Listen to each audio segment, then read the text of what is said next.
In Axis and Allies Pacific 1940, this is the political situation for Japan. At the beginning of the game, Japan is only at war with China. Japan considers movements of any units into China by any other power as an act of war against it. Japan can declare war on any or all Allied powers at the beginning of the combat move phase of any of its turns. Japan can attack the Dutch territories down here only if a state of war exists between it and the United Kingdom and Anzac. Japan can attack French territories at any time, requiring no declaration of war against any Allied power before doing so. Now let's talk about the political situation for the United Kingdom and Anzac. The United Kingdom and Anzac are going to have a special relationship, and they're treated as one for political purposes. Either the United Kingdom or Anzac can declare war on Japan at the beginning of the combat move phase of any of its turns, resulting in a state of war between both powers and Japan. Neither the United Kingdom nor Anzac can move units into China unless there's a state of war between them and Japan. The United Kingdom and Anzac also have a special relationship with the Dutch government. It's assumed that Holland has been captured by Germany at this point, and they've taken guardianship of the Dutch territories down here. As a result, they can freely move units into these territories during the non-combat movement phase of their turn, as long as they haven't been captured by Japan yet. They actually take control of these territories by moving land units into them, and their IPC income is adjusted. The United Kingdom and Anzac consider attacks against these Dutch territories as acts of war against them directly. The political situation of the United States in Pacific 1940. The United States can't declare war on Japan unless Japan first declares war on it, or makes an unprovoked declaration of war against the United Kingdom or Anzac. However, if the United States is still not at war with Japan by the collect income phase of its third turn, it can declare war on Japan at that time.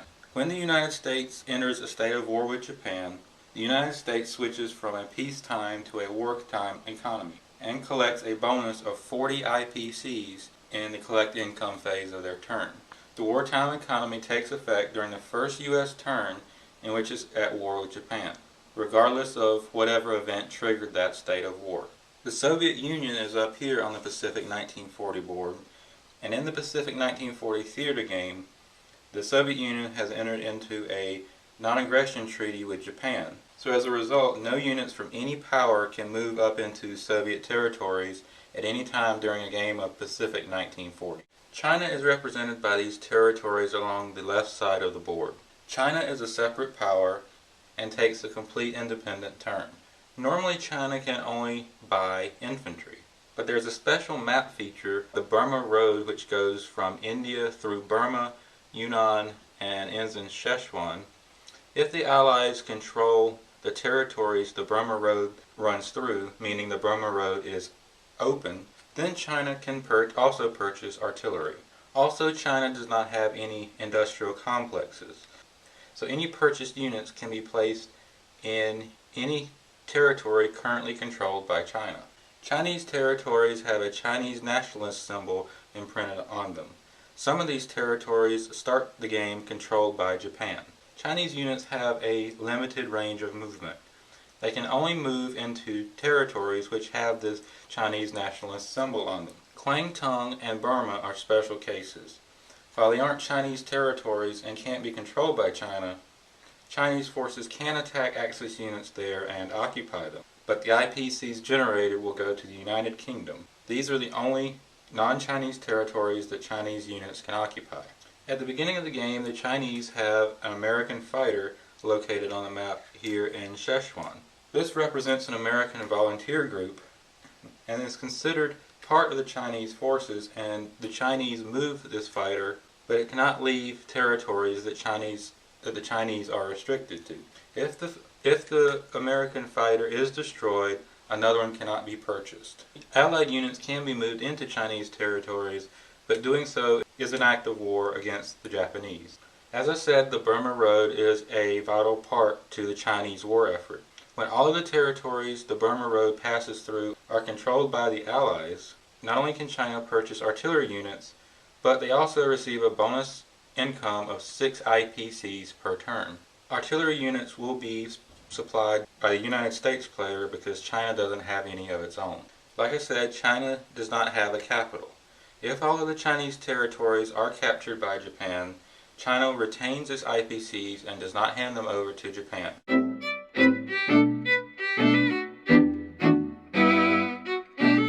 So Axis and Allies is played in rounds. A round is going to consist of each player taking their turn as the power that they are playing at. There is a prescribed order of play. So Germany is going to go first. And in your turn, you're going to go through a series of phases. I'm going to take you through those phases for Germany's first turn. Please note that these are just examples and not a recommendation of any kind of strategy. So the first phase is to purchase and repair units. In this phase, you're going to pay for units that you will use in future turns. These units will not be used in this turn, but will be placed at the end of your turn so that you can use them in your next one. In this phase, you can also repair damaged facilities. Facilities are your industrial complexes, your air bases, your naval bases, your anti-aircraft guns. Throughout the game, these facilities can become damaged. For example, this industrial complex here in Western Germany could have 2 points of damage, and this is signified by placing 2 chips under the facility, like so. So during this phase, one thing I could do is choose to repair this industrial complex by paying 1 IPC for each point of damage. This industrial complex currently has 2 points of damage, so I could choose to pay 2 IPCs to repair this industrial complex to its full potential. But the main part of this phase is to purchase new units. In the bottom left corner of the map board is a mobilization zone. This is a little reference chart that lists all of the units that you can purchase during this phase. It gives you the unit cost, its movement point, its attack point, and its defensive point.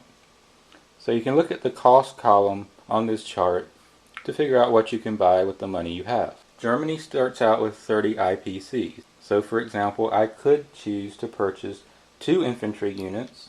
Infantry costs 3 IPs apiece, so this costs me 6 IPCs. I could also purchase 2 tanks.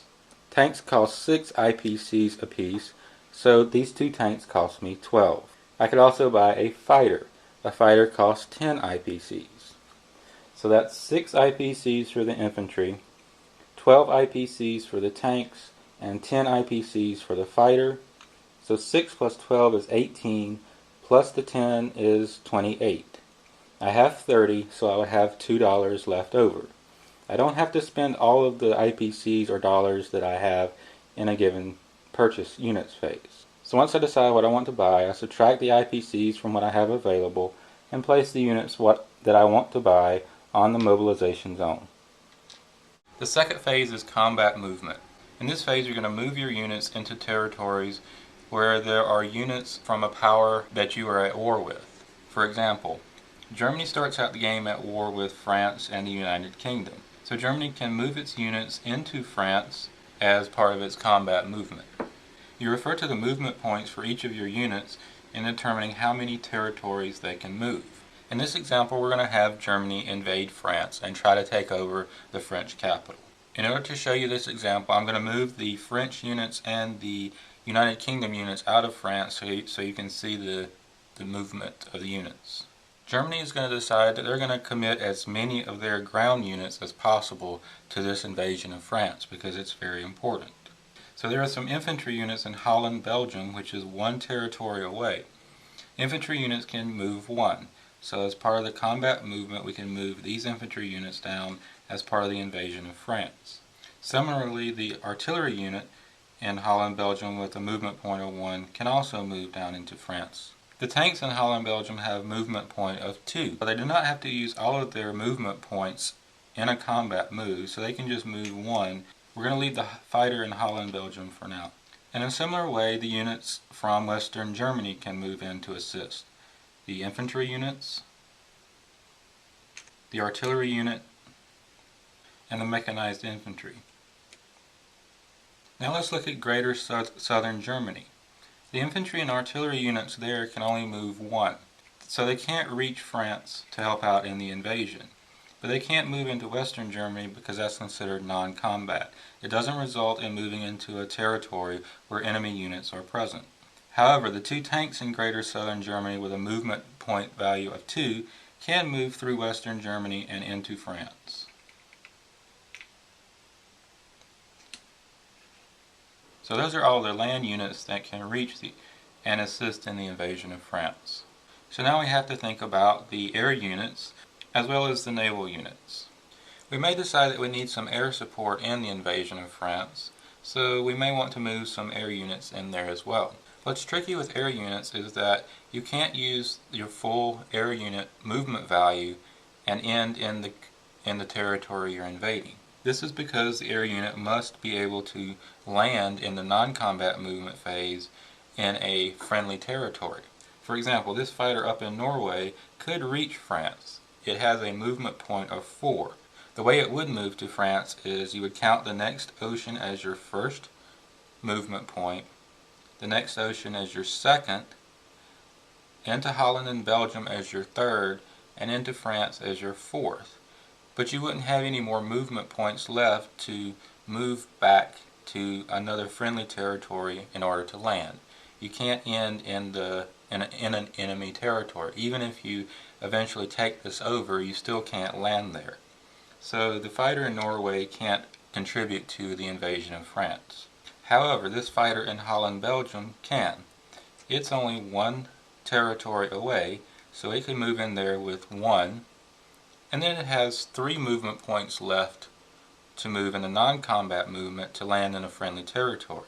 So it could move 2 and land in Western Germany, or 3, 4 and land over here, or wherever you could land with your 3 remaining land units. So let's move the fighter from Holland, Belgium 1 movement point into there to assist in the invasion of France. We also have 3 tactical bombers in Western Germany that could assist. And we may decide at this point that this looks like a good invasion force.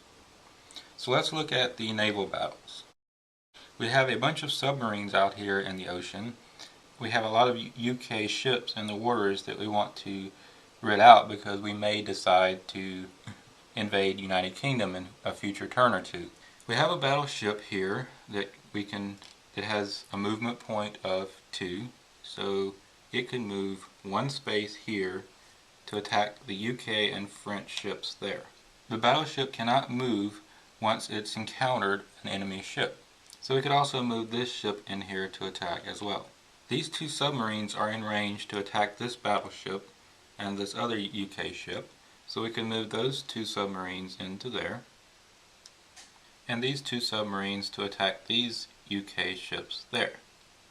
This submarine can move 2 spaces, so we might decide to move it 1, 2 to attack these ships. Now I may decide that these 3 battles look pretty good, but this one's not looking very good at all. But I do have these planes that can assist.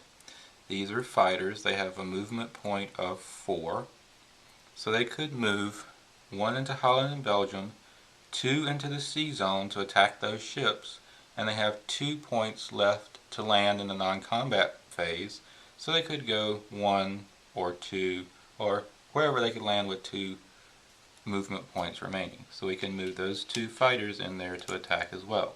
And also this bomber from Germany. Bombers have movement points of 6, so 1, 2, 3, and then he has 3 movement points left to land. And actually I see that this is a battleship. They're pretty powerful, so maybe this one needs a little extra help as well. This fighter can move 1, 2, with 2 movement points left to land. So that looks pretty good for a German combat move phase. I have my invasion of France. I am trying to rid the waters around the United Kingdom of those ships. I'm not going to decide to attack the Soviet Union and bring them into the war. I want to concentrate on who I'm at war with, France and the United Kingdom. However, note that will allow the Soviet Union to build up forces freely. So that's one thing to note in this game, is that although it sets you up with the political situation, you do have that option. Attacking the Soviet Union earlier might be the best decision. So once you've moved all of your pieces into combat situations, Your combat movement phase is done, and you move into combat to resolve all of these combat situations.